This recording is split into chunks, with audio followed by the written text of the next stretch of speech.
തസവുഫ് സമ്മേളനത്തിൽ ജോറായി പ്രസംഗിക്കാൻ വന്ന ആൾക്ക് ഒരു വലിയിന്റെ ലഖബലവ് പോലും അറിയുന്നില്ല.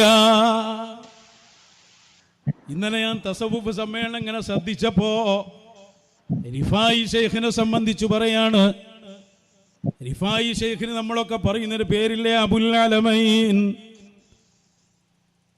ആ പേര് ഇയാള് വായിക്കുന്ന എങ്ങനെയാണെന്നറിയോ? അബുൽ ഇൽമൈൻ. അദ്ദേഹത്തിനില്ല.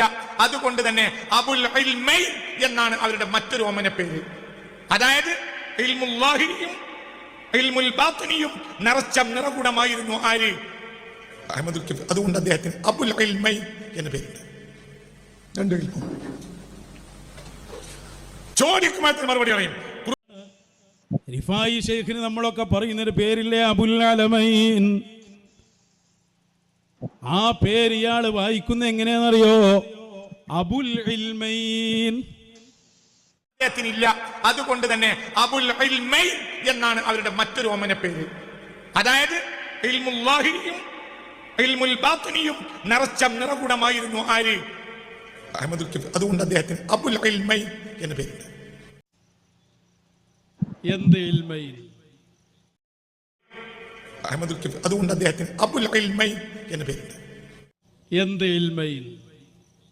എന്താ റിഫായി ശൈഖിന്റെ സ്ഥാനപ്പേര്? അബുൽ അലമൈൻ.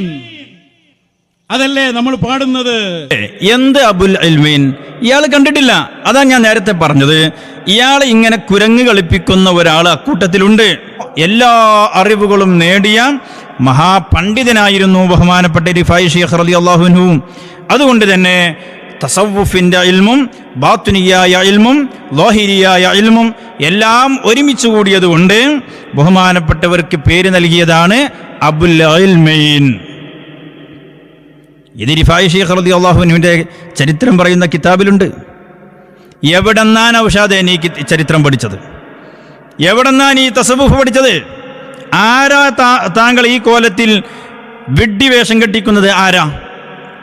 താങ്കൾക്ക് അറിവില്ല എന്ന് നന്നായി അറിയുന്ന ഒരാളെ കൂട്ടത്തിൽ നിന്ന് താങ്കളെ ഈ വിഡ്ഢിവേഷം കെട്ടിപ്പിക്കുന്നു സ്ഥിരമായിട്ട്. എന്തിനതിന് നിന്നു കൊടുക്കണം? എന്തിന് ഇങ്ങനെ വഷളാകാൻ പോകണം? കിതാബ് കണ്ടിട്ടില്ലെങ്കിൽ മിണ്ടാതിരുന്നാ പോരെ മൗലവി?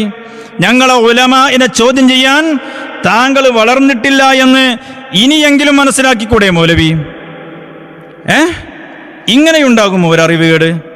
റിഫായി ശൈഖ് റളിയല്ലാഹു അൻഹുവിന്റെ ചരിത്രം അറിയാത്തവരാരാണുണ്ടാവുക? മുഹിയുദ്ദീൻ ശൈഖ് തങ്ങളുടെ ചരിത്രം അറിയാത്തവരാരാണ്ടാവുക? ചെറിയ വായനയുള്ളവർക്ക്, ചെറിയ ചരിത്രബോധമുള്ളവർക്ക് ആ കാര്യമില്ലേ? ആ കാര്യം അറിയില്ലേ?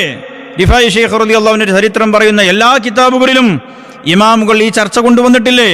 അവിടുത്തെ ലഖബ് അത് അബുൽ ഇൽമൈനി എന്നും വായിക്കാം, അബുൽ അലമൈനി എന്നും വായിക്കാം. അതിൻ്റെ പ്രത്യേകമായ കാരണങ്ങളും അവിടെ വിശദീകരിച്ചിട്ടില്ലേ?